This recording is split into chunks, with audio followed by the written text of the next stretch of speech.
How's it going, everyone? Matt Leighton. Welcome back to another real estate video. Hey, super excited for today's video. I'm here with David Cartner of Highland Title. What we want to do is take you through the process of what to expect on the day of settlement if you're a buyer. David, let's paint a picture, all right? So a buyer just found their dream home with me. They won the offer, and they just got the contract ratified, and you have just emailed them introducing yourself. So in that 30-day close period, or however long it takes to close, what sort of information do they need to provide to the title company? And then as a second question, let's touch on what actually happens at settlement. Yeah, of course. So thank you again for having me today, Matt. Yeah. So the buyer, we got the contract. Congratulations. Good to go. You're about to find your dream home. You're about to buy it. So we get in the information. We send out our welcome letter. Says thank you very much for helping, letting us, help you with your home at purchase.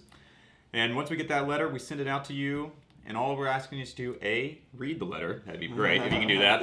And then B, if you can give us the information, which is just basically who you are, what your name is, what is a good contact email address, what is a good contact phone number, just so we can get in touch with you. Not asking a lot from you at that point. Key thing is we get that, and then we will send out our welcome letter. Now you have certain questions, all right? So the one thing that we do, and the buyers, we look at title work, we make sure title is clear, and then you have one big question for you, is title insurance. So we get that a lot. Yeah. So there are two different kinds. There's a standard and enhanced policy, and then it's completely optional. You don't actually have to purchase it if you don't want to. But I would say 98% of most clients around this area do purchase some form of title insurance. Yeah, I mean, when you're buying the largest asset or liability, depending on how you look at it, you probably want insurance, but that's going to be up for you to decide whether you want it or not.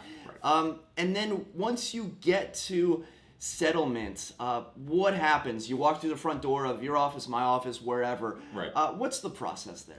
So the process is, let's say we've gotten to this point, and so maybe hopefully 3 days prior to closing, you've gotten your numbers from your lender. So now the lender gives you all your numbers. Yeah, so a lot of this has to do with the lender. It does. So in that 30-day period of under contract to closing, I mean, what percentage would you say working with the lender compared to working with the title company? So I'd say most of it, I would say probably 85 to 90% is done with the lender. And the lender kind of contacts us and gets our stuff from the back end, so you don't have a lot of interaction with me until you see me. Or you can call me beforehand, but... So a lot of the beef of the matter is the lender, and then David comes and wraps a bow on it and puts like a nice cherry on top. Exactly. And makes sure there's no like grandfather trying to claim like a deed on it from like 1940. Right. Yep. That's my job. Right. So the least you hear from me, the better off your life is most of the time. Yeah, right. Exactly. So I know that sellers, a lot of times what we're seeing is they're signing early. How about for the buyer? Are they glued into that settlement date, or when can they sign? They are glued into that settlement date. Now, that's not on me, so don't blame me. That is a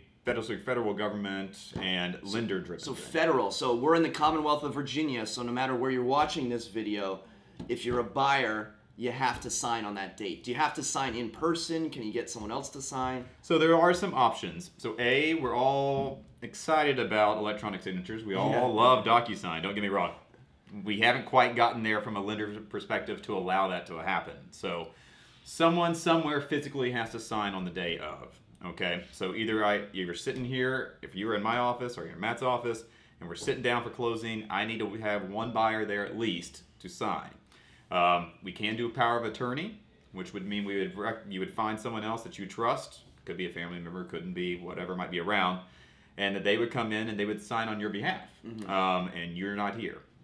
The other options we've done before is a mail away. We do a lot of relocations, and so we just did one maybe last month. That was the person was in Africa and couldn't come back. She was stuck in the State Department in a certain place, and we mailed all the documents there. She signed it and FedExed it back. And a certain undisclosed location. Yes, exactly. Top secret. Cool. So if you're a buyer, first-time home buyers, there's a lot of nervous excitement, and their friends have told them stories about like, oh, you're gonna get blindsided, and I just don't think that's true. But why should a buyer be nervous, right? What's gonna happen? Where's the surprise? There shouldn't be a surprise, right? We should be at this point when we're at closing. You should have seen your numbers from from the lender 3 days prior, hopefully. So this is conventional FHA, VA, no matter what. Right. At least 3 days before you're That's seeing what numbers. they should. Now, it may not be a finalized number. It might be a little bit close because they may have forgotten something here and there. But as long as it's within the 10% threshold and something like that by the lender stuff, I'm not going to get into that. I'm not the lender, so I'm not going to talk about it. But as long as it's somewhere in there, we're good to go. And so you at least have a ballpark figure of what's going on. That being said, you know, it never hurts to at least bring a check if you actually have a check at closing, just in case, right? Because if you wire too much money over, we can send the money back to you, or vice versa. If you owe a little bit more, we can do that too as well. Okay, so what am I bringing to closing? I'm bringing ID, and I'm bringing a black pen, a blue pen. I have some friends in commercial real estate, and they're like, oh, you got to use the black. I don't know if it's black or blue. Blue, yeah. Yeah. So now, we don't really need to. Now that the scanners are as good as they are, you can do in blue or black. We always provide pens. They're usually done in black, but it's not a big deal at all. And then a certified check, a personal check, a wire, a briefcase full of cash. Briefcase with cash would be really nice, but we just don't like to. Don't do that. No. Yeah. Don't want to, drive around with it and have a handcuff and all that fun stuff. Yeah. But most times, either a wire, you can do that. A certified check or a cashier's check is also another easy way to do it. And then we can take personally, we'll take personal checks up to around $4,000, something like that. But every title company is a little bit different, so don't hold that to me. But, as long as it's within that range, we're good to go. So. Yeah, so guys, listen, there shouldn't be any surprises. I always hear about horror stories or numbers not adding up, or potentially, a buyer sitting at the closing table for like 5 hours. Maybe, I don't know. Yeah, that jogs my memory one time. Yeah, maybe that happened one time. But that really shouldn't be the case. That's the outlier, not the norm. So if you have any questions, what I'll do is I'll list and link David Cartner's information in the description below. So if you're buying a house in the Northern Virginia area, or if you just have, honestly, guys, a general question, David can just fire off an email back to you. Okay, thank you very much for watching this video. David, thank you for joining me. Thank you again. And we'll see you in the next one. Until next time, create a productive day. Take care.